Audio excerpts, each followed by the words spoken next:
Bushfires have been raging throughout Australia before summer even began this year, and they've continued to become more widespread and catastrophic in the last couple of weeks, burning widely, as we can see from this graphic, in southern and eastern areas towards the end of December.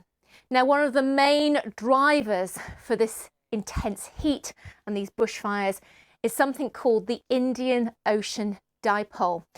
And it's been strongly positive this year, one of the strongest that we've ever seen. And it's when we get warmer waters pooling across the western side of the Indian Ocean, inducing more rain. So we've seen 300% of the average rainfall in some parts of the east of Africa and devastating floodings.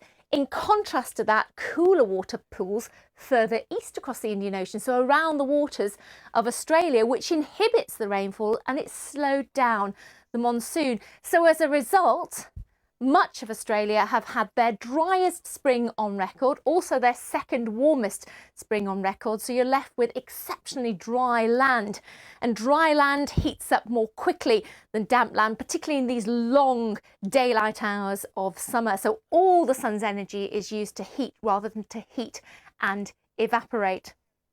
Now, whilst the Indian Ocean Dipole is the main climatic driver for what we're seeing, we've also got this secondary issue, the southern annular mode, which is the roaring 40. These strong westerly winds are normally further south across, as you can see, the Antarctic Ocean, but actually through the latter part of spring, early summer, they've drifted a little bit further northwards. Now, that does happen to time, but it just means that we've got stronger westerly winds, dry winds blowing into the eastern side of Australia, exacerbating the bushfires and bringing more dry air and, of course, blowing the smoke into highly populated areas.